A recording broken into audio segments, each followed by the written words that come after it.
السلام علیکم ورحمۃ اللہ وبرکاتہ۔ اشہد ان لا الہ الا اللہ وحدہ لا شریک لہ واشہد ان محمدا عبدہ ورسولہ۔ اما بعد فاعوذ باللہ من الشیطان الرجیم۔ بسم اللہ الرحمن الرحیم۔ الحمد للہ رب العالمین۔ الحمد للہ رب العالمین۔ الرحمن الرحیم مالک یوم الدین۔ ایاک نعبد و ایاک نستعین۔ اہدنا الصراط المستقیم صراط الذین انعمت علیہم غیر المغضوب علیہم ولا الضالین۔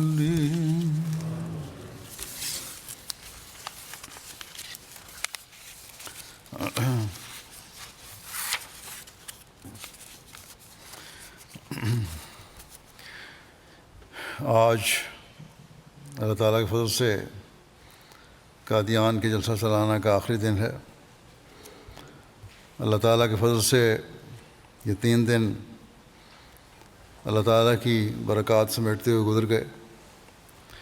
اسی طرح جیسا کہ میں نے جمعے میں ذکر کیا تھا، بہت سے افریقن ممالک میں بھی ان دنوں میں جلسہ سالانہ ہو رہا ہے، جن میں Nigeria, Ivory Coast, گینی بساؤ، گینی Conakry, Togo, بورکینا Faso, مالی اور زمبابوے شامل ہیں۔ اور اللہ تعالیٰ نے اپنے فضل سے MTA کے ذریعے ہمیں ایک دوسرے کو دیکھنے اور سننے کی بھی توفیق دی ہے۔ بعض شامل کیے گئے ہیں، بعضوں کے ٹیکنیکل مسائل تو شاید اس لیے نہیں شامل ہو سکے، لیکن بہرحال 5-6 ملک تو شامل ہیں۔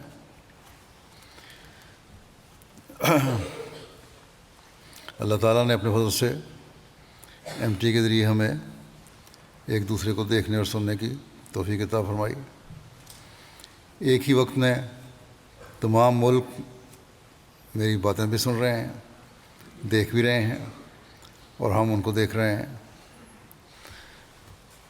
یہ بھی اللہ تعالیٰ کا حضرت مسیح علیہ السلام کے ساتھ اپنے وعدے کو پورا کرنے کا اظہار ہے۔ بہرحال جب ہم جلسہ سالانہ کی تاریخ پر نظر ڈالتے ہیں تو اس جلسے کو دیکھتے ہیں جو آج سے 130 سال پہلے ہوا، یعنی باقاعدہ جلسہ جس کا حضرت مسیح علیہ السلام نے اعلان فرمایا تھا۔ گو اس سے پہلے 1891 میں بھی ایک جلسہ ہوا تھا، لیکن وہ 1 دن کا تھا،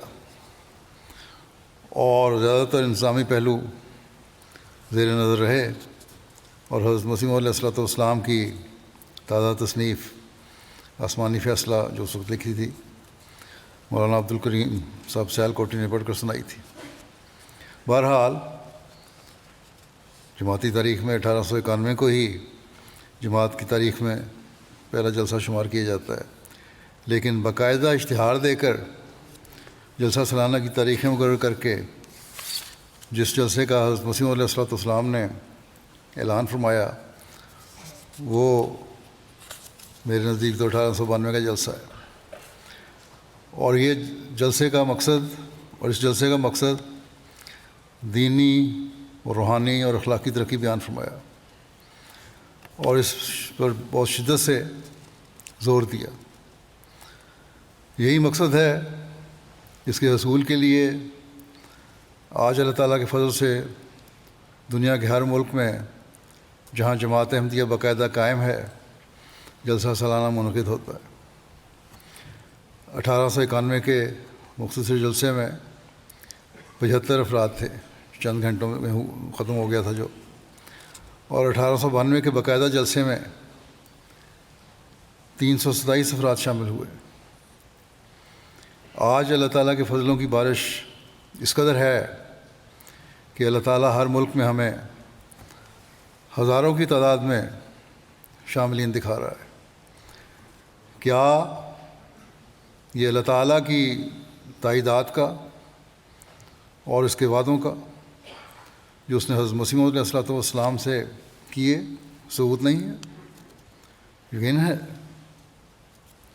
اگر اعتراض کرنے والوں اور عقل کے اندھوں کی آنکھیں بند نہ ہوں تو یہی ایک بات انہیں اللہ تعالیٰ کی تائید و نصرت اور حضرت مسیح موعود علیہ الصلوۃ والسلام کی سچائی دکھانے کے لیے کافی ہے۔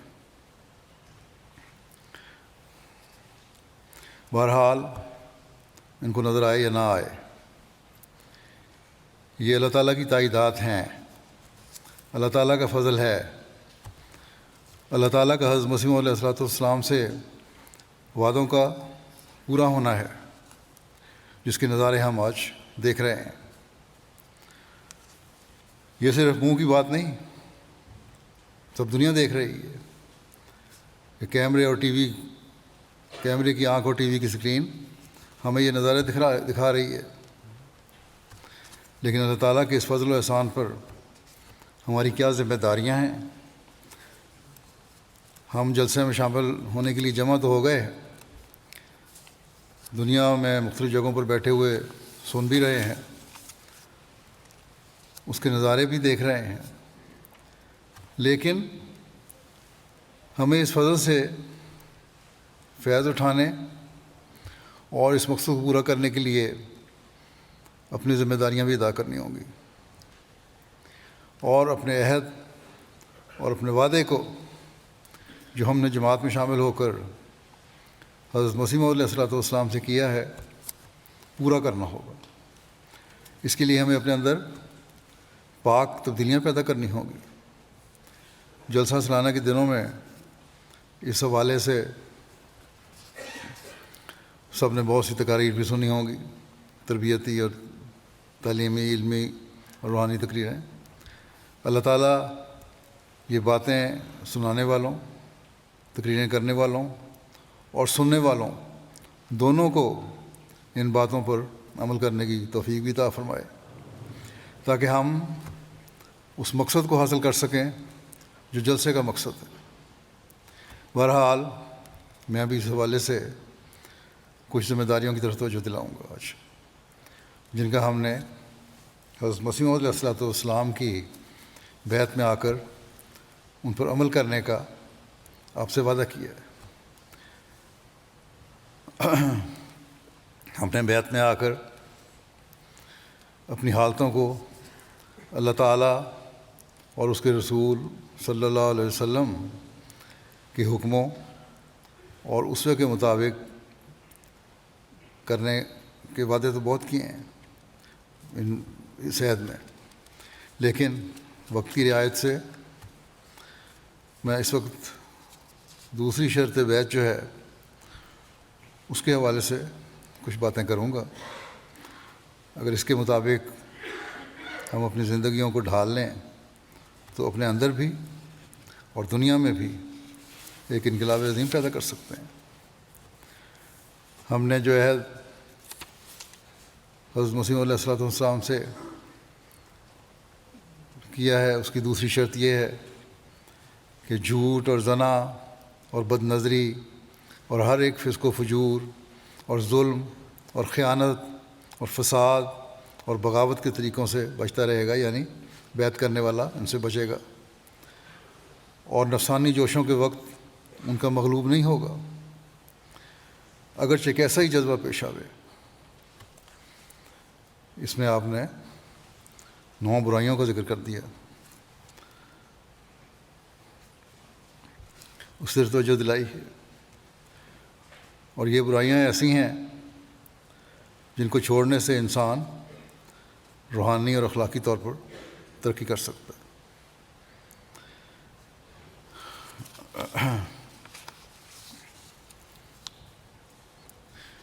اب ہم دیکھتے ہیں کہ اس پر عمل کرنے کے بارے میں اور اس کی اہمیت کے بارے میں اللہ تعالیٰ، اس کا رسول صلی اللہ علیہ وسلم اور حضرت اقدس مسیح موعود علیہ الصلوۃ والسلام کیا فرماتے ہیں۔ اللہ تعالیٰ فرماتا ہے جھوٹ کے بارے میں کہ فاجتنبوا الرجس من الاوثان واجتنبوا قول الزور، بس بتوں کی پلیدی سے اعتراض کرو اور جھوٹ کہنے سے بچو۔ حضرت مسیح علیہ الصلوۃ والسلام اس بات کی وضاحت فرماتے ہوئے فرماتے ہیں کہ قرآن شریف نے تمہارے لیے بہت پاک احکام لکھے ہیں، جن میں سے ایک یہ ہے کہ تم شرک سے بکلی پرہیز کرو کہ مجھ شرک چشمہ نجات سے بے نصیب ہے۔ تم جھوٹ نہ بولو کہ جھوٹ بھی ایک حصہ شرک ہے۔ پھر مزید وضاحت کرتے ہوئے آپ فرماتے ہیں قرآن شریف نے دروغ گوئی کو بت پرستی کے برابر ٹھہرایا ہے، جیسا کہ اللہ تعالیٰ فرماتا ہے فاجتنبوا الرجس من الاوثان واجتنبوا قول الزور، یعنی بتوں کی پلیدی اور جھوٹ کی پلیدی سے پرہیز کرو۔ اور پھر ایک جگہ فرماتا ہے یا ایھا الذین آمنوا کونوا قوامین بالقسط شہداء للہ ولو علی انفسکم او الوالدین والاقربین، یعنی اے ایمان والو انصاف اور راستے پر قائم ہو جاؤ اور سچی گواہیوں کو للہ ادا کرو، اگرچہ تمہاری جانوں پر اس کا ضرر پہنچے یا تمہارے ماں باپ اور تمہارے اقارب ان گواہیوں سے نقصان اٹھاویں۔ بس یہ ہے سچائی کا معیار جس پر ایک احمدی کو قائم ہونے کے لیے بھرپور کوشش کرنی چاہیے کہ اپنے خلاف اور اپنے پیاروں کے خلاف بھی گواہی دینے سے گریز نہ کرے۔ پھر اللہ تعالیٰ فرماتا ہے ان اللہ لا یہدی من ہوا کاذب کفار، اللہ ہرگز اسے ہدایت نہیں دیتا جو جھوٹا اور سخت ناشکر ہے۔ بس یہ واضح تنبیہ بھی ہمیں جھنجھوڑنے کے لیے کافی ہے۔ بڑی باریکی سے ہمیں اپنے جائزے لینے چاہیے کہ اللہ تعالیٰ ہم سے کیا چاہتا ہے، شرک کتنا گھناؤنا فعل ہے، جھوٹ کتنا گھناؤنا فعل ہے جو شرک کے برابر ہے۔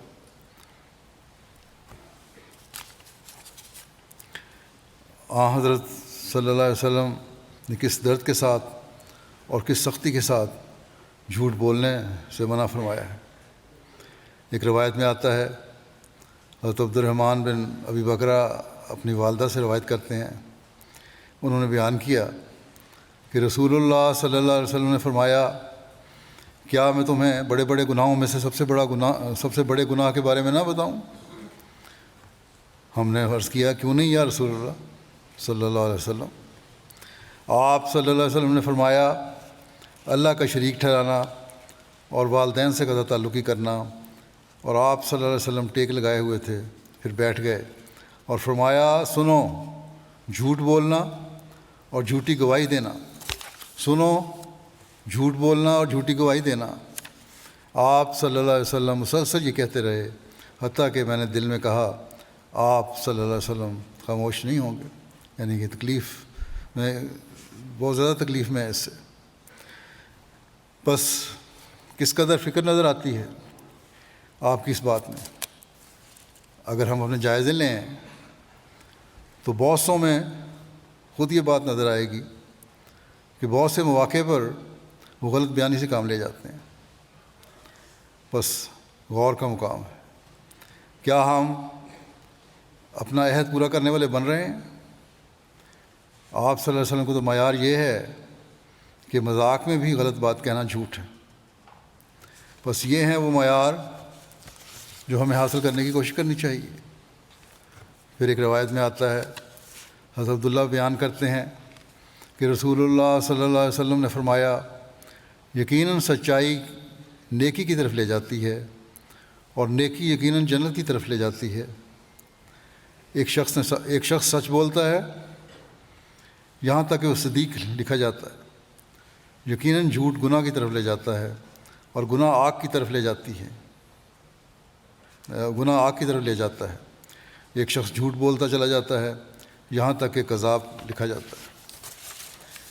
حضرت ابو ہریرہ سے روایت ہے کہ رسول اللہ صلی اللہ علیہ وسلم نے فرمایا، منافق کی 3 علامتیں ہیں، جب بات کرتا ہے جھوٹ بولتا ہے۔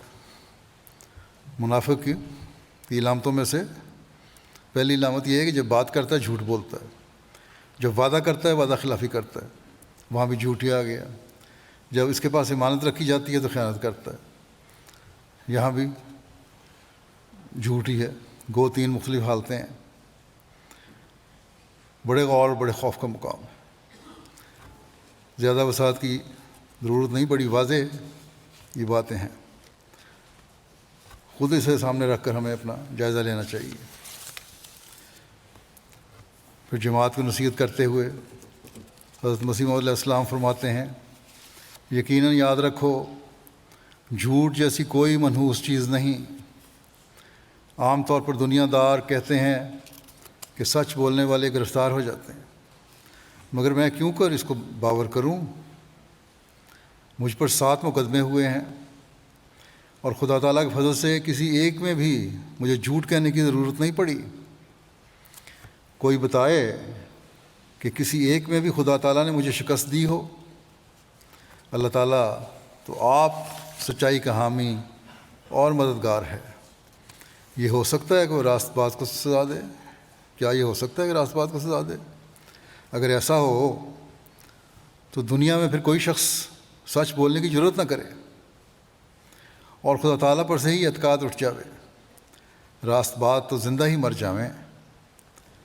فرماتے ہیں کہ اصل بات یہ ہے کہ سچ بولنے سے جو سزا پاتے ہیں وہ سچ کی وجہ سے نہیں ہوتی، وہ سزا ان کی بعض اور مخفی در مخفی بدکاریوں کی ہوتی ہے اور کسی اور جھوٹ کی ہوتی ہے۔ بس سزا کسی اور وجہ سے مل رہی ہوتی ہے، کسی اور جرم میں پکڑے جاتے ہیں۔ بس اس نقطے کو ہمیشہ یاد رکھنا چاہیے۔ اگر اس بات کو انسان ذہن میں رکھے تو پھر بہت سے گناہوں اور غلطیوں سے پاک ہو جائے، اور یہی وہ مقام ہے جہاں انسان اپنے عہد کو پورا کرنے والا بنتا ہے۔ فرماتے ہیں کہ خدا تعالیٰ کے پاس تو ان کی بدیوں اور شرارتوں کا ایک سلسلہ ہوتا ہے، ان کی بہت سی خطائیں ہوتی ہیں اور کسی نہ کسی میں وہ سزا پا لیتے ہیں۔ اللہ تعالیٰ کے علم میں تو ہمارے عمل کی فہرست ہے، بس ہمیشہ خدا تعالیٰ کے حضور استغفار کرتے رہنا چاہیے۔ آج کل کے معاشرے میں تو قدم قدم پر ہمیں جھوٹ نظر آتا ہے، اور اسے دیکھ کر ہم سمجھتے ہیں کہ تھوڑی بہت غلط بیانی کر لینا کوئی گناہ نہیں ہے، کوئی ایسی بڑی بات نہیں ہے۔ لیکن یہی باتیں بڑے بڑے جھوٹ بلواتی ہیں، پھر سچائی کی اہمیت ختم ہو جاتی ہے۔ بس ہر احمدی کو اپنی سچائی کے معیار بہت اونچے کرنے کی ضرورت ہے۔ اگر یہ سچائی کے معیار ہم حاصل کر لیں تو بہت سے جھگڑے اور مسائل ہمارے ختم ہو جائیں۔ سب سے اہم بات ہمیں یہ یاد رکھنی چاہیے کہ ہم نے حضرت مسیح موعود علیہ السلام کی بیعت خدا کی بادشاہت دنیا میں قائم کرنے کے لیے کی ہے۔ اگر ہم نے جھوٹ کا سہارا لینا شروع کر دیا تو ہم خدا کی بادشاہت قائم کرنے کے بجائے شیطان کی بادشاہت دنیا میں قائم کرنے والے بن رہے ہوں گے۔ بس بہت فکر اور سوچنے کا مقام ہے۔ پھر اسی شرط میں جس پہلو کی طرف آپ نے توجہ دلائی وہ ہے زنا سے بچنا۔ آج کل کے زمانے میں تو میڈیا نے اس کے پھیلانے کی تمام حدیں توڑ دی ہیں، اور ان حالات میں تو ہمیں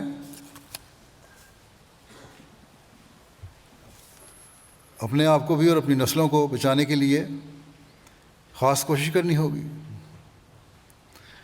گندی فلمیں دیکھنا، گندے خیالات دل میں پیدا کرنا، یہ بھی زنا کی قسمیں ہیں، اور یہ میڈیا آج کل کرتا ہے، جو انسان کو برائیوں اور فحشاء میں دھکیلتی چلی جاتی ہیں یہ چیزیں۔ اللہ تعالیٰ فرماتا ہے کہ وَلَا تَقْرَبُوا الزِّنَا إِنَّهُ كَانَ فَاحِشًا وَسَاءَ سَبِيلًا، اور زنا کے قریب نہ جاؤ، یقیناً یہ بے حیائی ہے اور بہت برا راستہ ہے۔ بس بہت فکر کا مقام ہے۔ اب تو جیسا کہ میں نے کہا، میڈیا کیا کر رہا ہے، بچوں کے بھی ایسے پروگرام دکھائے جاتے ہیں جس میں فحش باتوں سے ان کے دماغ زہر آلود کیے جا رہے ہیں۔ بس ایسے حالات میں تو ہمیں بہت فکر کے ساتھ ایک جہاد کرنا ہوگا۔ صرف زنا، ظاہری زنا نہیں، بلکہ ہر قسم کا باتیں جو برائیوں میں ملوث کرتی ہیں، بے حیائیوں کی طرف لے جاتی ہیں، فحشاء کی طرف لے جاتی ہیں، وہ سب اس میں شامل ہیں۔ پھر اللہ تعالیٰ تنبیہ کرتے ہوئے فرماتا ہے ان الذین یحبون ان تشیع الفاحشۃ فی الذین آمنوا لہم عذاب علیم فی الدنیا والآخرہ واللہ یعلم وانتم لا تعلمون۔ یقیناً وہ لوگ جو پسند کرتے ہیں کہ ان لوگوں میں جو ایمان لائے بے حیائی پھیل جائے، ان کے لیے دردناک عذاب ہوگا، دنیا میں بھی اور آخرت میں بھی، اور اللہ جانتا ہے جبکہ تم نہیں جانتے۔ اگر دیکھا جائے تو جو لوگ ان غلاظتوں میں پڑھتے ہیں وہ تو خود بھی مختلف قسم کی بیماریوں کے عذاب میں مبتلا ہوتے ہیں، اور آخرت کے عذاب کے بارے میں اللہ بہتر جانتا ہے کہ کیا سلوک ہوگا، اس کی کیا شدت ہوگی۔ کاش کہ ایسے لوگ عقل کریں۔ بس ہم نے جہاں معاشرے کی اس برائی سے جو بڑی تیزی سے پھیل رہی ہے اپنے آپ کو بچانا ہے، اپنی نسلوں کو بچانا ہے، وہاں ماحول کو صاف رکھنے کے لیے دوسروں کو بھی سمجھانے کی کوشش کرنی چاہیے۔ ان فحشاء کی ترویج بھی اصل میں دہریت پھیلانے کے لیے پھیلانے کا ایک پہلو ہے، بلکہ دہریت پھیلانے والوں کا ایجنڈا ہے، اس کا حصہ ہے، جو خدا تعالیٰ سے اور مذہب سے دور لے جانا چاہتے ہیں انسان کو۔ بس ہمیں بہت کوشش سے اس جہاد میں بھی حصہ لینا ہوگا۔ ایک حدیث میں آتا ہے، حضرت انس سے روایت ہے، انہوں نے کہا کہ رسول اللہ صلی اللہ علیہ وسلم نے فرمایا اس گھڑی کی علامتوں میں سے یہ ہے کہ علم اٹھا لیا جائے گا اور جہالت مستحکم ہو جائے گی اور شراب پی جائے گی اور زنا کثرت سے ہوگا۔ بس یہ جو زمانے کی باتوں کے بارے میں پیش گوئی ہے، یہی کچھ آج کل نظر میں آ رہا ہے، لیکن خوف خدا پھر بھی نہیں۔ بس احمدیوں نے جہاں اپنے آپ کو ان بےہودگیوں سے بچانا ہے، وہاں جیسا کہ میں نے کہا دوسروں کو بھی بچانے کی کوشش کرنی ہے۔ اللہ تعالیٰ دنیا کو عقل دے اور ہمارا پیغام سمجھ سکیں اور سن سکیں، اور ہمیں توفیق دے کہ ہم یہ پیغام پہنچانے والے بھی ہوں اور خود بھی اس سے ہر طرح سے بچنے والے ہوں۔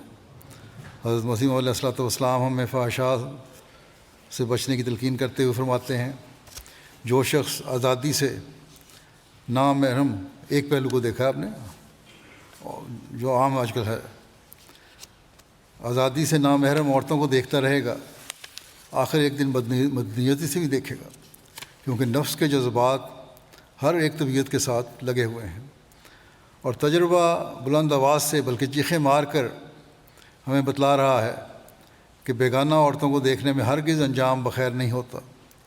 یورپ جو زناکاری سے بھر گیا ہے، اس کا کیا سبب ہے؟ یہی تو ہے کہ نامحرم عورتوں کو بے تکلف دیکھنا عادت ہو گیا۔ اول تو نظر کی بدکاریاں ہوئیں، پھر معانقہ بھی ایک معمولی امر ہو گیا۔ اور پھر بڑھتے بڑھتے بہت آگے نکل جاتے ہیں، اور یہی آج کے اس معاشرے میں ہمیں نظر آتا ہے۔ اور ہمیں یہاں رہتے ہوئے تو خاص طور پر بہت فکر سے کوشش کرنی چاہیے، اور اب صرف یہی کی بات نہیں رہی، بلکہ میڈیا نے اور آزادی نے دنیا کے ہر ملک میں اس بے حیائی کو عام کر دیا ہے۔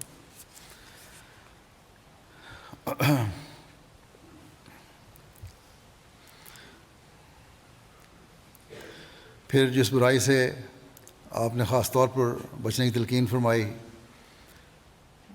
وہ بد نظری ہے۔ اللہ تعالیٰ قرآن کریم میں فرماتا ہے، قُلِ لِلْمُؤْمِنِينَ یغضوا من ابصارہم ویحفظوا فروجہم ذالک ازکی لہم ان اللہ خبیر بما یصنعون وقل للمؤمنات یغضضن من ابصارہن ویحفظن فروجہن ولا یبدین زینتہن الا ما ظہر منہا ولیضربن بخمرہن علی جیوبہن ولا یبدین زینتہن الا لبعولتہن او آبائہن او آبائے بعولتہن او ابنائہن او ابنائے بعولتہن او اخوانہن او بنی اخوانہن او بنی اخواتہن او بنی اخواتہن او نسائہن او ما ملکت ایمانہن او التابعین غیر اولی الاربۃ من الرجال او الطفل الذین لم یظہروا علی عورات النساء ولا یضربن بارجلہن لیعلم ما یخفین من زینتہن وتوبوا الی اللہ جمیعا ایھا المؤمنون لعلکم تفلحون۔ مومنوں کو کہہ دے کہ اپنی آنکھیں نیچے رکھا کریں اور اپنی شرمگاہوں کی حفاظت کیا کریں، یہ بات ان کے لیے زیادہ پاکیزگی کا موجب ہے۔ یقیناً اللہ جو وہ کرتے ہیں اسے ہمیشہ باخبر رہتا ہے۔ اور مومن عورتوں سے کہہ دے کہ وہ اپنی آنکھیں نیچی رکھا کریں اور اپنی شرمگاہوں کی حفاظت کریں اور اپنی زینت ظاہر نہ کیا کریں سوائے اس کے کہ جو اس میں سے از خود ظاہر ہو، اور اپنے گریبانوں پر اپنی اوڑھنیاں ڈال لیا کریں اور اپنی زینتیں ظاہر نہ کیا کریں، مگر اپنے خامدوں کے لیے یا اپنے باپوں یا اپنے خامدوں کے باپوں یا اپنے بیٹوں کے لیے یا اپنے خامدوں کے بیٹوں کے لیے یا اپنے بھائیوں یا اپنے بھائیوں کے بیٹوں یا اپنی بہنوں کے بیٹوں یا اپنی عورتوں یا اپنے زیر نگین مردوں کے لیے یا مردوں میں سے ایسے خادموں کے لیے جو کوئی جنسی حاجت نہیں رکھتے، یا ایسے بچوں کے لیے جو عورتوں کی پردہ دار جگہوں سے بے خبر ہیں اور وہ اپنے پاؤں اس طرح نہ ماریں کہ لوگوں پر وہ ظاہر کر دیا جائے جو عورتیں عموماً اپنی زینت میں سے چھپاتی ہیں۔ اور اے مومنو، تم سب کے سب اللہ کی طرف توبہ کرو، توبہ کرتے ہوئے چکو تاکہ تم کامیاب ہو جاؤ۔ اس آیت کی وضاحت فرماتے ہوئے حضرت مسیح علیہ السلام فرماتے ہیں، قرآن شریف میں یہ آیت ہے، قُلِ لِلْمُؤْمِنِينَ یغضوا من ابصارہم ویحفظوا فروجہم ذالک ازکی لہم، یعنی مومنوں کو کہہ دے کہ نامحرم اور محل شہوت کے دیکھنے سے اپنی آنکھیں اس قدر بند رکھیں کہ پوری صفائی سے چہرہ نظر نہ آ سکے اور نہ چہرے پر کشادہ اور بے روک نظر پڑ سکے، اور اس بات کے پابند رہیں کہ ہرگز آنکھ کو پورے طور پر کھول کر نہ دیکھیں، نہ شہوت کی نظر سے اور نہ بغیر شہوت سے، کیونکہ ایسا کرنا آخر ٹھوکر کا باعث ہے، یعنی بے قیدی کی نظر سے نہایت پاک حالت میں محفوظ نہیں رہ سکتی، اور آخر ابتلا پیش آتا ہے، اور دل پاک نہیں ہو سکتا جب تک آنکھ پاک نہ ہو، اور وہ مقام ازکا جس پر طالب حق کے لیے قدم مارنا مناسب ہے حاصل نہیں ہو سکتا۔ اور اس آیت میں یہ بھی تعلیم ہے کہ بدن کے ان تمام سوراخوں کو محفوظ رکھیں جن کی راہ سے بدی داخل ہو سکتی ہے۔ سوراخ کے الفاظ میں جو آیت میں مذکور ہے، آلات شہوت اور کان اور ناک اور منہ سب داخل ہیں۔ اب دیکھو کہ یہ تمام تعلیم کس شان اور پایہ کی ہے، جو کسی پہلو پر نامعقول طور پر افراد کے تفرید سے زور نہیں ڈالا گیا، اور حکیمانہ اعتدال سے کام لیا گیا ہے، اور اس آیت کا پڑھنے والا فی الفور معلوم کر لے گا کہ اس حکم سے جو کھلے کھلے نظر ڈالنے کی عادت نہ ڈالو، یہ مطلب ہے کہ تا لوگ کسی وقت فتنے میں مبتلا نہ ہو جائیں، اور دونوں طرف مرد اور عورت میں سے کوئی فریق ٹھوکر نہ کھاوے، لیکن انجیل میں جو بے قیدی اور کھلی آزادی دی گئی ہے اور صرف انسان کی مخفی نیت پر مدار کیا گیا ہے، اس تعلیم کا نقص اور خامی ایسا امر ہے نہیں ہے کہ اس کی تصریح کی کوئی ضرورت ہو۔ بس اسلام نے نظروں کو نیچا رکھنے کا حکم مرد اور عورت دونوں کو دیا ہے، اور یہ دے کر حیا کے اس معیار کو قائم فرمایا ہے جس سے کسی برائی کا امکان ہی نہ رہے۔ اگر ایسے معیار ہم قائم کرنے کی کوشش کریں تو پھر ہی ایک پاکیزہ معاشرہ قائم ہو سکتا ہے۔ اس حکم کی وسعت صرف یہی نہیں ہے ظاہری طور پر دیکھنے میں، بلکہ آج کل جو میڈیا ہے، کمپیوٹر ہے، ٹی وی ہے، اس پر غلط اور ننگے پروگرام جو آتے ہیں، جیسے پہلے میں ذکر کر چکا ہوں، ان تک ہی اس کی وسعت پھیلی ہوئی ہے۔ وہاں بھی ہمیں احتیاط کرنی چاہیے، اور خاص طور پر نوجوانوں کو اس طرف دیکھنا چاہیے، اور بلکہ بعض تو بڑوں کی بھی شکایات آتی ہیں۔ اگر اللہ تعالیٰ کی رضا ہم نے حاصل کرنی ہے تو پھر اس قدر باریکی میں جا کر ہمیں اپنی اصلاح کرنی ہوگی اور اپنے بچوں کو بھی سمجھانا ہوگا۔ حضرت صلی اللہ علیہ وسلم مرد اور عورت کی ایک دوسرے کو جو محرم رشتہ نہ ہو نہ دیکھنے کے بارے میں کس قدر محتاط تھے۔ اس بارے میں ایک روایت میں آتا ہے کہ حضرت ام سلمہ بیان فرماتی ہیں کہ میں نبی صلی اللہ علیہ وسلم کے پاس موجود تھی اور آپ کے پاس حضرت میمونہ بھی تھی، تو حضرت ابن ام مکتوم آئے، اور جب ہمیں پردے کا حکم دیا گیا تھا، یہ اس کے بعد کی بات ہے، تو نبی صلی اللہ علیہ وسلم نے فرمایا تم دونوں اس سے پردہ کرو۔ ہم نے کہا یا رسول اللہ، کیا وہ نابینا نہیں ہے؟ ہمیں دیکھ نہیں سکتے اور نہ ہمیں پہچانتے ہیں؟ نبی صلی اللہ علیہ وسلم نے فرمایا کہ کیا تم دونوں بھی نابینا ہو؟ کیا تم دونوں اس کو نہیں دیکھ رہی؟ بس یہ ہیں وہ معیار جو حضرت صلی اللہ علیہ وسلم قائم فرمانا چاہتے تھے، اور اس میں ان لوگوں کا بھی جواب ہے جو مرد ہیں یا عورتیں ہیں۔ بعض جماعت میں بھی پیدا کر دیتے ہیں سوال کہ پردے کے بارے میں ہم زیادہ سختی کرتے ہیں، زیادہ سخت نظریات جماعت رکھتی ہے۔ پھر ایک برائی جس سے آپ نے اپنی جماعت کو خاص طور پر بچنے کی تلقین فرمائی ہے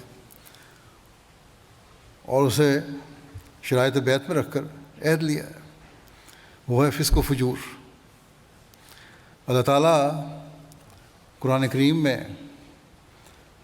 فسق و فجور کرنے والوں کے بارے میں کس قدر سخت ارشاد فرماتا ہے انا منزلون علی اہل ہذہ القریۃ رجزا من السماء بما کانوا یفسقون، یقیناً ہم اس بستی کے رہنے والوں پر آسمان سے ایک عذاب اتارنے والے ہیں اس وجہ سے کہ وہ فسق کرتے ہیں۔ بس یہ بڑے خوف کا مقام ہے۔ ہمیشہ استغفار کرتے ہوئے اللہ تعالیٰ کی پناہ میں رہنے کی کوشش کرنی چاہیے۔ یہ فسق آج کل دنیا میں ہر جگہ، ہر شہر میں پھیلا ہوا ہے۔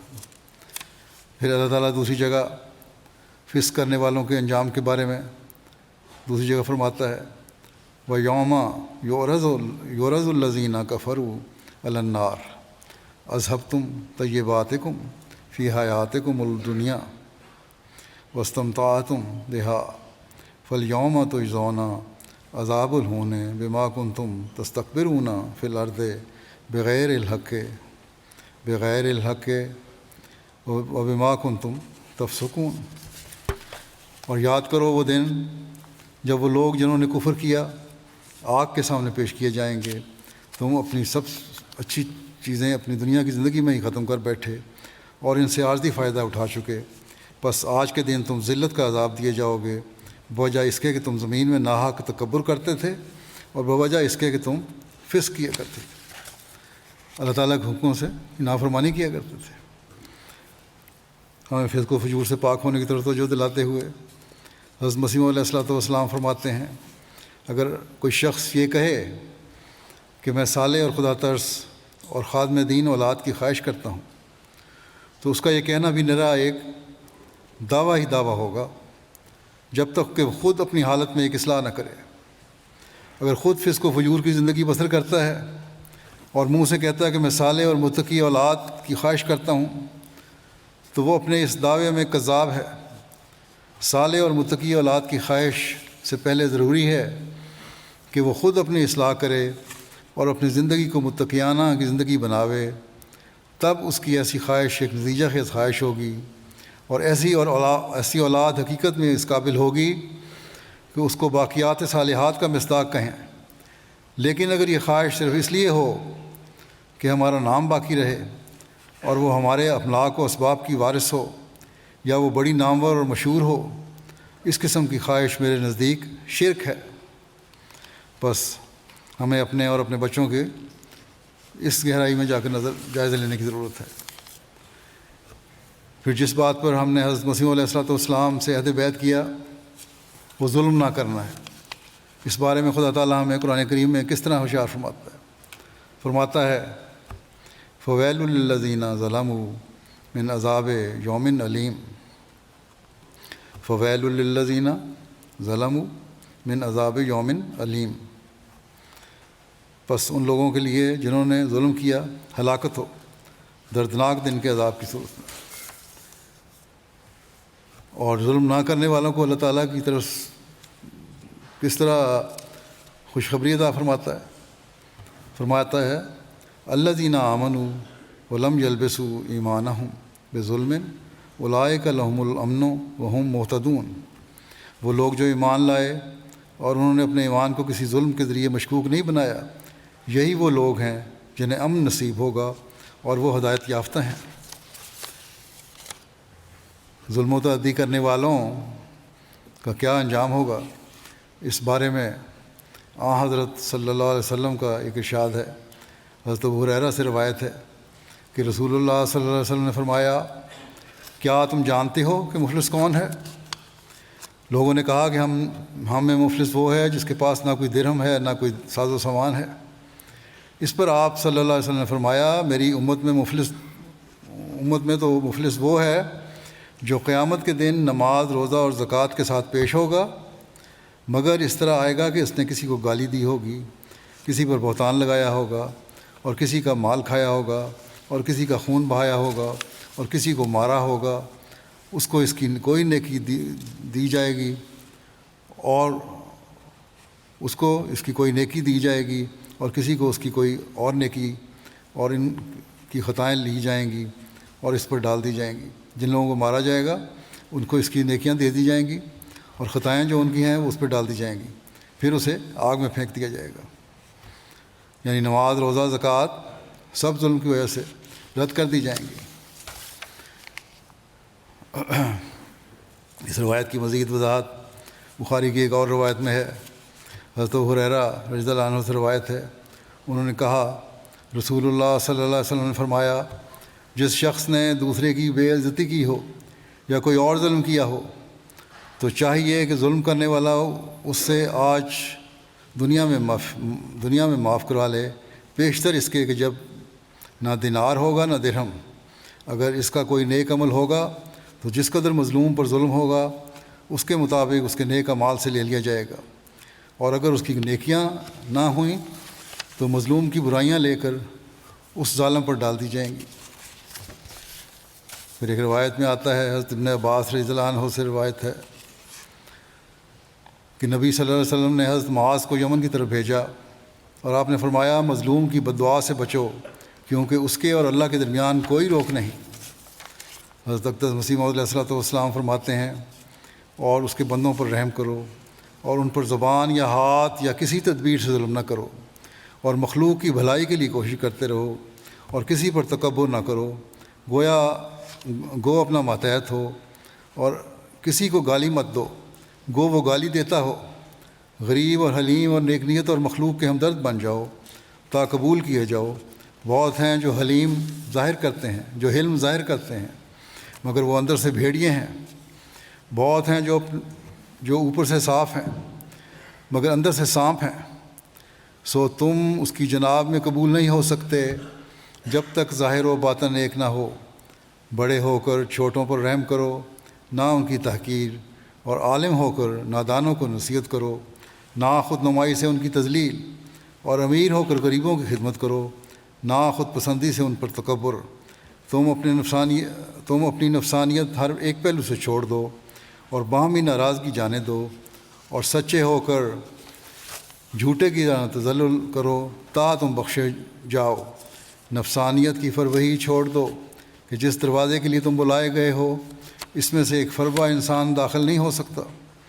کیا ہی بدقسمت وہ شخص ہے جو ان باتوں کو نہیں مانتا جو خدا کے منہ سے نکلیں اور میں نے بیان کی۔ تم اگر چاہتے ہو کہ آسمان پر تم سے خدا راضی ہو تو تم وہاں میں سے ایک ہو جاؤ، جیسے ایک پیٹ میں سے دو بھائی۔ تم میں سے زیادہ بزرگ وہی ہے جو زیادہ اپنے بھائی کے گناہ بخشتا ہے، اور بدبخت ہے وہ جو ضد کرتا ہے اور نہیں بخشتا، سو اس کا مجھ میں حصہ نہیں۔ خدا کی لعنت سے بہت خائف رہو کہ وہ قدوس اور غیور ہے۔ بدکار خدا کا قرب حاصل نہیں کر سکتا، متکبر اس کا قرب حاصل نہیں کر سکتا، ظالم اس کا قرب حاصل نہیں کر سکتا، خائن اس کا قرب حاصل نہیں کر سکتا۔ تم ماتحتوں پر اور اپنی بیویوں پر اور اپنے غریب بھائیوں پر رحم کرو تا آسمان پر تم پر بھی رحم ہو۔ بس یہ ہیں وہ باتیں، بڑے خوف کا مقام ہے۔ ہر وقت ہمیں اپنے روزمرہ کے معاملات میں بھی اپنے جائزے لیتے رہنا چاہیے۔ پھر جس بات سے بچنے کا آپ علیہ السلام نے ہم سے عہد لیا وہ خیانت ہے۔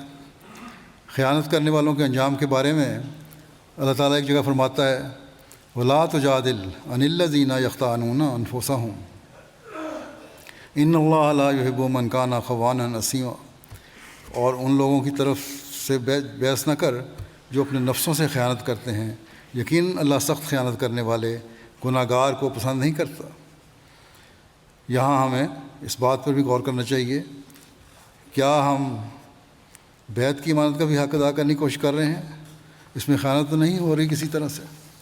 یہ بھی ایک ضروری چیز ہے جو سوچنے والی ہے۔ حضرت صلی اللہ علیہ وسلم کا ارشاد ہے جو حضرت ابو ہریرہ نے بیان کیا کہ رسول اللہ صلی اللہ علیہ وسلم کہا کرتے تھے کہ اے اللہ، میں تیری پناہ چاہتا ہوں بھوک سے کیونکہ برا ساتھی ہے، اور میری پناہ چاہتا ہوں خیانت سے کیونکہ وہ برا دوست ہے۔ حضرت مسیح موعود علیہ السلام نے خیانت کے حوالے سے بڑی سخت تنبیہ فرمائی ہے۔ آپ فرماتے ہیں جو شخص پورے طور پر ہر ایک بدی سے اور ہر ایک بدعملی سے، یعنی شراب سے، قمار بازی سے، بد نظری سے اور خیانت سے، رشوت سے اور ہر ایک ناجائز تصرف سے توبہ نہیں کرتا، وہ میری جماعت میں سے نہیں ہے۔ ہر ایک مرد جو بیوی سے یا بیوی خاوند سے خیانت سے پیش آتی ہے وہ میری جماعت میں سے نہیں ہے۔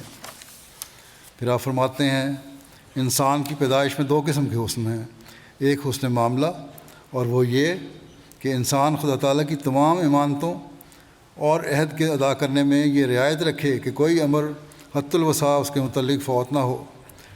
اب اللہ تعالیٰ کی امانتوں میں سے، عہدوں میں سے ایک عہد بیعت بھی ہے جو حضرت مسیح موعود کے ذریعے سے ہم نے اللہ تعالیٰ سے کیا ہے۔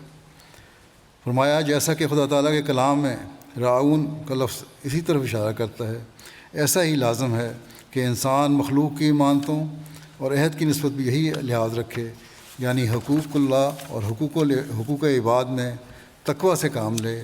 یہ حسن معاملہ ہے، یا یوں کہو کہ روحانی خوبصورتی ہے۔ بس یہ روحانی خوبصورتی ہے جو آپ اپنے ماننے والوں میں دیکھنا چاہتے ہیں، بلکہ خیانت کرنے والوں کو آپ نے سخت تنبیہ فرمائی ہے۔ چنانچہ آپ فرماتے ہیں خدا کے واحد ماننے کے ساتھ یہ لازم ہے کہ اس کی مخلوق کی حق تلفی نہ کی جاوے۔ جو شخص اپنے بھائی کا حق تلف کرتا ہے اور اس کی خیانت کرتا ہے وہ لا الہ الا اللہ کا قائل نہیں۔ پھر فرمایا ادائے قرض اور امانت کی واپسی میں بہت کم لوگ صادق نکلتے ہیں اور لوگ اس کی پرواہ نہیں کرتے، حالانکہ یہ نہایت ضروری امر ہے۔ حضرت رسول کریم صلی اللہ علیہ وسلم اس شخص کا جنازہ نہیں پڑھتے تھے جس پر قرضہ ہوتا تھا۔ دیکھا جاتا ہے کہ جس التجا اور خلوص کے ساتھ لوگ قرض لیتے ہیں اسی طرح خندہ پیشانی کے ساتھ واپس نہیں کرتے، بلکہ واپسی کے وقت ضرور کچھ نہ کچھ تنگی توشی واقع ہو جاتی ہے۔ ایمان کی سچائی اسی سے پہچانی جاتی ہے۔ بس یہ لوگ سمجھتے ہیں یہ معمولی بات ہے، قضا میں مقدمے کر دیتے ہیں، ٹال مٹول سے کام لے رہے ہوتے ہیں۔ ان کو سمجھنا چاہیے کہ یہ معمولی بات نہیں ہے۔ وہ تو ان کو یقین ہی نہیں، لا الہ الا اللہ پر یقین نہیں، اللہ تعالیٰ کی وحدانیت پر یقین نہیں۔ فرمایا اگلی بات جو جس پہ ہر ایک سے عہد لیا آپ نے، وہ یہ تھی کہ فساد نہیں کرنا، ہر قسم کے فساد سے بچنا ہے۔ اللہ تعالیٰ نے فساد سے بچنے کی کئی جگہ ہدایت فرمائی ہے۔ ایک جگہ فرمایا وابتغ فیما آتاک اللہ الدار الآخرۃ ولا تنس نصیبک من الدنیا وآسن کما آسن اللہ الیک ولا تبغ الفساد فی الارض ان اللہ لا یحب المفسدین۔ اور جو کچھ اللہ تعالیٰ نے تجھے عطا کیا ہے اس کے ذریعے دار آخرت کمانے کی خواہش کر، اور دنیا میں سے بھی اپنا معین حصہ نظر انداز نہ کر، اور احسان کا سلوک کر جیسا کہ اللہ نے تجھ سے احسان کا سلوک کیا، اور زمین میں فساد پھیلانا پسند نہ کر، یقین اللہ فسادیوں کو پسند نہیں کرتا۔ حضرت جریر سے روایت ہے کہ نبی صلی اللہ علیہ وسلم نے حجۃ الوداع میں ان سے فرمایا لوگوں کو سننے کے لیے خاموش کراؤ۔ اس کے بعد آپ نے فرمایا میرے بعد کافر نہ ہو جانا کہ ایک دوسرے کی گردنیں مارنے لگ جاؤ۔ آج کل مسلمانوں کا یہی حال ہے، کیا ایک دوسرے کی گردنیں مارنا مومن کا فعل ہے؟ حضرت صلی اللہ علیہ وسلم نے انہیں کافر قرار دیا ہے، آپ انہیں کافر کا نام دے رہے ہیں جو مسلمان ہو کر ایک دوسرے کی گردنیں مارتے ہیں۔ اللہ تعالیٰ رحم کرے مسلم امت پر بھی، اور ہمیں بھی اپنا حق ادا کرنے کی توفیق عطا فرمائے، اور ان تک حضرت مسیح علیہ السلام کو پیغام پہنچانے کی توفیق عطا فرمائے، اور انہیں حضرت مسیح علیہ السلام کو ماننے کی توفیق عطا فرمائے۔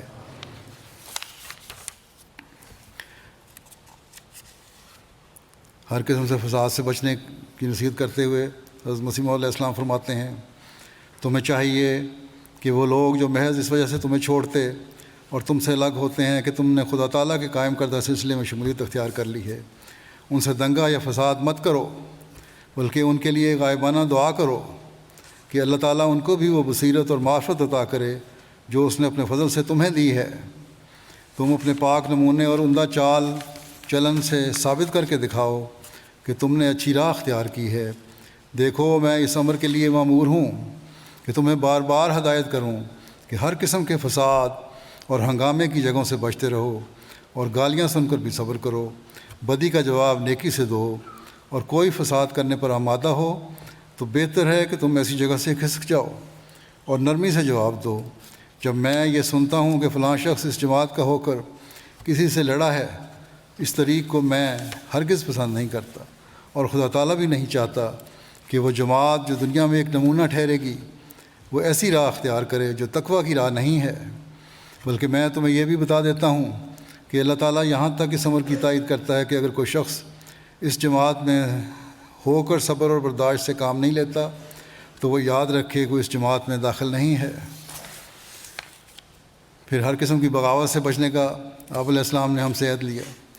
اللہ تعالیٰ قرآن کریم میں فرماتا ہے یا ایھا الذین آمنوا اطیعوا اللہ واطیعوا الرسول واولی الامر منکم فإن تنازعتم فی شیء فردوہ الی اللہ والرسول ان کنتم تؤمنون باللہ والیوم الآخر ذالک خیر واحسن تأویلا۔ اے وہ لوگوں جو ایمان لائے ہو، اللہ کی اطاعت کرو اور رسول کی بھی اطاعت کرو اور اپنے احکام کی بھی، اور اگر تم کسی معاملہ میں اولو الامر سے اختلاف کرو تو ایسے معاملے اللہ اور رسول کی طرف لوٹا دیا کرو، اگر فی الحقیقت تم اللہ پر اور یوم آخرت پر ایمان لانے والے ہو۔ یہ بہت بہتر طریق ہے اور انجام کے لحاظ سے بہت اچھا ہے۔ اختلاف کی صورت میں معاملے اللہ اور اس کے رسول کی طرف لوٹا دو، اس کے معنی یہ ہے کہ خدا اور اس کے رسول کے حکم کے مطابق فیصلہ کرو۔ وہ حکم یہ ہے کہ انسان حکومت وقت کو اسی غلطی پر آگاہ کر دے، اگر وہ نہ مانے تو پھر اللہ تعالیٰ پر معاملہ چھوڑ دو، پھر اللہ تعالیٰ خود ہی جو چاہے گا اس سے کرے گا۔ ہاں دعا کرتے رہنا چاہیے کہ اللہ تعالیٰ انہیں انصاف پر چلنے کی توفیق عطا فرمائے۔ حضرت صلی اللہ علیہ وسلم نے بغاوت سے بچنے اور حکومت وقت سے تعاون کے بارے میں کیا نصیحت فرمائی ہے؟ ایک روایت میں حضرت عبداللہ سے یہ روایت ہے کہ نبی صلی اللہ علیہ وسلم نے فرمایا کہ ضرور تم لوگ میرے بعد ترجیحی سلوک دیکھو گے. پیش گوئی ہے، ترجیحی سلوک دیکھو گے، اور ایسی باتیں جن کو تم اوپرا جانو گے، ایسی باتیں ہوں گی جو یقیناً اوپری ہوں گی، جو اسلام کی تعلیم کے خلاف ہوں گی.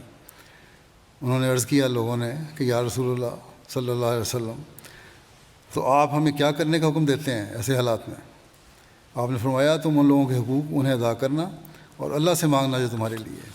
ان کے حقوق ان کو دیتے جاؤ، ان سے بغاوت نہیں کرنی، اور اللہ کے سامنے جھکو، اللہ سے دعا کرو کہ اللہ تعالیٰ ایسے ظالموں سے تمہیں نجات دے یا تمہیں ان کو عقل دے اور انصاف کرنے والے ہوں.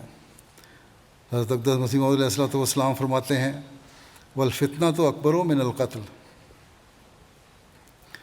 اور بغاوت کو پھیلانا یعنی امن کا خلل انداز ہونا قتل سے بڑھ کر ہے. فرماتے ہیں کہ اگر حاکم ظالم ہو تو اس کو برا نہ کہتے پھرو، ظالم بھی ہو تو برا نہ کہتے پھرو، بلکہ اپنی حالت میں اصلاح کرو، خدا اس کو بدل دے گا یا اسی کو نیک کر دے گا. جو تکلیف آتی ہے وہ اپنی ہی بد عملیوں کے سبب آتی ہے، ورنہ مومن کے ساتھ خدا کا ستارہ ہوتا ہے. مومن کے لیے خدا تعالیٰ آپ سامان مہیا کر دیتا ہے. میری نصیحت یہی ہے کہ ہر طرح سے تم نیکی کا نمونہ بنو، خدا کے حقوق بھی تلف نہ کرو اور بندوں کے حقوق بھی تلف نہ کرو. اپنا نمونہ بن جاؤ، باقی چھوڑو اللہ تعالیٰ کے معاملات. اب یہ جائزہ لینے کی ضرورت ہے کہ کیا ہمارے اپنے نمونے ہیں ایسے، یا ضد میں ہم اپنے آپ کو ہی صحیح سمجھتے ہیں.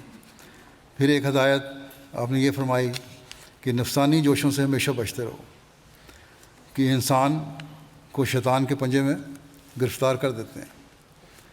اللہ تعالیٰ قرآن کریم فرماتا ہے الذین ينفقون فی السراء والضراء والکاظمین الغیظ والعافین عن الناس واللہ یحب المحسنین. یعنی وہ لوگ جو آسائش میں بھی خرچ کرتے ہیں اور تنگی میں بھی، اور غصہ دبانے والے اور لوگوں سے درگزر کرنے والے ہیں، اور اللہ احسان کرنے والوں سے محبت کرتا ہے. اپنی انا اور غصے پر قابو پانے کی نصیحت فرماتے ہوئے ایک موقع پر حضرت صلی اللہ علیہ وسلم نے فرمایا، جو حضرت ابو ہریرہ نے اس کی روایت کی ہے، کہ رسول اللہ صلی اللہ علیہ وسلم نے فرمایا پچھاڑنے والا مضبوط نہیں ہے، کسی کو کشتی میں گرانے والا، ہرانے والا مضبوط نہیں، مضبوط وہ ہے جو غصے کے وقت اپنے نفس پر قابو رکھتا ہے. پھر ایک روایت میں ہے، یہ بھی حضرت ابو ہریرہ کی روایت ہے، کہ ایک شخص نے نبی صلی اللہ علیہ وسلم سے عرض کیا کہ آپ صلی اللہ علیہ وسلم مجھے نصیحت فرمائیں. آپ صلی اللہ علیہ وسلم نے فرمایا غصہ مت کیا کرو. اس نے کئی مرتبہ کہا، آپ صلی اللہ علیہ وسلم نے ہر بار یہی فرمایا کہ غصہ مت کیا کرو. بس یہ بہت بڑی برائی ہے. حضرت مسیح علیہ السلام نفسانی جوشوں سے مغلوب نہ ہونے کے بارے میں فرماتے ہیں وہ بات مانو جس پر عقل اور کانشس کی گواہی ہے اور خدا کی کتابیں اس پر اتفاق رکھتی ہیں. خدا کو ایسے طور سے نہ مانو جس سے خدا کی کتابوں میں پھوٹ پڑ جائے. زنا نہ کرو، جھوٹ نہ بولو اور بد نظری نہ کرو، اور ہر ایک فسق اور فجور اور ظلم اور خیانت اور فساد اور بغاوت کی راہوں سے بچو، اور نفسانی جوشوں سے مغلوب مت ہو. نفسانی جوشوں سے مغلوب مت ہو اور 5 وقتہ نماز ادا کرو، کہ انسانی فطرت پر 5 طور پر ہی انقلاب آتے ہیں. اور اپنے نبی کریم صلی اللہ علیہ وسلم کے شکر گزار رہو، اس پر درود بھیجو، کیونکہ وہی ہے جس نے تاریکی کے زمانے کے بعد نئے سرے سے خدا شناسی کی راہ سکھائی. بس یہ ہے ہمارا لائحہ عمل. اگر ہم اس کے مطابق عمل کر لیں تو جیسا کہ میں نے کہا ہم ایک عظیم انقلاب برپا کر سکتے ہیں. ہر جو شرط بیعت ہے وہ اپنے اندر بے پناہ حکمتیں رکھے ہوئے ہے. ایک احمدی کو اپنے ایمان کو سیکل کرنے کے لیے ان پر غور کرتے رہنا چاہیے، تبھی ہم بیعت کے حق ادا کرنے والے بن سکیں گے. جیسا کہ میں نے کہا وقت کی رعایت سے میں نے تو صرف ایک شرط بیعت کو بیان کیا اس وقت. اس کو اللہ تعالیٰ اس پہ عمل کرنے کی توفیق بھی عطا فرمائے۔ بس جلسہ سالانہ میں شاملین، چاہے وہ قادیان میں شامل ہونے والے ہیں یا افریقہ کے ممالک کے جہاں جلسے ہو رہے ہیں وہ بیٹھے ہوئے سن رہے ہیں، یا وہ سننے والے جو دنیا میں مختلف جگہوں پر بیٹھے ہیں اور ایم ٹی کے ذریعے سے جلسہ سن رہے ہیں، ہم سب کے لیے ایک لائحہ عمل ہے یہ۔ اسی طرح آج لجنہ امالہ کی تنظیم کو بنے ہوئے بھی 100 سال ہو گئے ہیں۔ لجنہ کو بھی یاد رکھنا چاہیے کہ یہ جائزہ لیں کہ اس 100 سال میں کس حد تک لجنہ نے اپنے اندر پاک تبدیلی پیدا کی ہے اور بیعت کا حق ادا کرنے والا اپنے آپ کو بنایا اور کوشش کی، اور کس حد تک اپنے بچوں اور اپنی نسل کو بیعت کا حق ادا کرنے اور حضرت مسیح موعود علیہ الصلوۃ والسلام کے دعوی سے جوڑنے والا اور ماننے والا بنایا ہے۔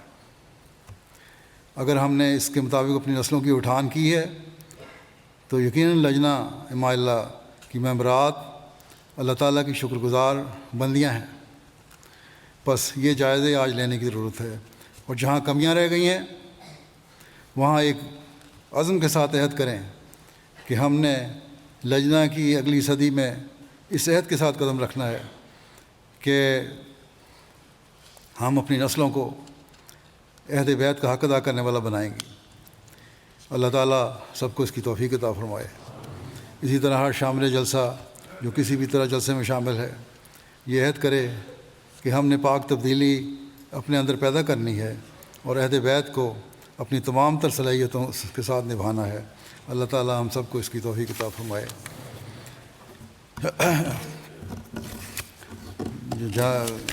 قادیان میں جو جلسے کی حاضری تھی جو کچھ دیر پہلے آ گئی تھی، اس کے مطابق وہاں تقریباً 14,500 لوگ موجود ہیں اور 37 ممالک کی وہاں نمائندگی ہو رہی ہے۔ اللہ تعالیٰ ان کا جیسا کہ میں نے کہا اس جلسے سے فیض پانے کی بھی توفیق عطا فرمائے۔ دنیا میں ہر جگہ جہاں لوگ بیٹھے ہوئے ہیں، جن ملکوں کے میں نے نام لیے ہیں، اللہ تعالیٰ ان کو بھی جلسے سے فیض پانے کی توفیق عطا فرمائے۔ دعا کر لیں اللہ تعالیٰ سب کو اپنی حفظ و امان میں رکھے۔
آمین۔ السلام علیکم ورحمۃ اللہ۔